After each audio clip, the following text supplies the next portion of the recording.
तो hello guys, मैं आपके लिए लेके आ गया हूँ क्लास 11 का हिंदी साहित्य का पेपर। जो आपके आज था, आज से पहले भी हो सकते हैं, फिर बाद में भी हो सकते हैं। मेरे आज था, तो मैं बताता हूँ किस प्रकार ये पेपर आया था। इसके आंसर किए हैं, हिंदी साहित्य की आज आंसर की लेके आ गया हूँ आपके लिए। तो हमारे सामने एक अपठित गद्यांश दिया गया था, जिसका अभी मैं आंसर बता रहा हूँ। आपको दिख रहा होगा तो आपको कैमरे में से। अब अभ्यास के अभ्यास के बिना विषैल रूप धारण कर लेती हैं। अगर यहाँ पर होता अभ्यास होता तो अमृत का होता। सफलता साथ छोड़ देती हैं कब? अभ्यास न करने पर। अभ्यास करना अत्यंत आवश्यक है जीवन के सभी क्षेत्रों में। गाइस दिख रहा है तो आपको। उसके बाद आपको आता है प्रथम प्रयास में प्रत्येक कार्य दुष्कर होता है। उससे बाद में निरंतर अभ्यास का महत्व।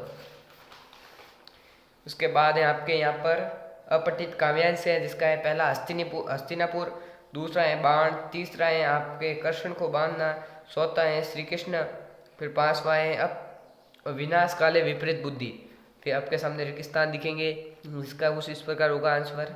हामिद ने सिमटे कितने पैसों में खरीदा था? यहाँ पर 3 पैसे आएगा। दोपहर का भोजन कहानी के रचनाकार अमरकांत हैं। पुणे में सर्वप्रथम कन्या पाठशाला की स्थापना ज्योतिबा फुले ने की थी। सूरदास भक्ति काल की सरगुण धारा के सर्वश्रेष्ठ कवि हैं। कबीर का जन्म काशी के लहरतार नामक स्थान पर हुआ। संध्या के बाद कवि, ये आप मेरे को नहीं मालूम सर, आप देख लेना।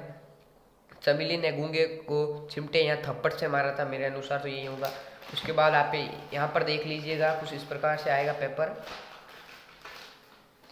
फिर आएगा अंडे के छिलके में एकांकी। मैंने गोपाल ने अपनी भाभी से कौन सी गलती स्वीकार की थी? हुसैन की कहानी अपनी जुबानी में रचना में लेखक ने किसका जीवन प्रस्तुत किया है? मकबूल फिदा हुसैन का। फिर नींद उचट जाती है, यहाँ पर देव हैं, उनके सपने में श्री कृष्ण दिखते हैं, आपको मालूम ही होगा।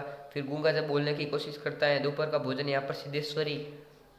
दुकानदार ने सिमटे की कीमत सुनकर। यहाँ पर देख लीजिएगा आप, इस प्रकार से पेपर आएगा। और सबसे एंड में आएगा यहाँ पर ये देख लीजिए।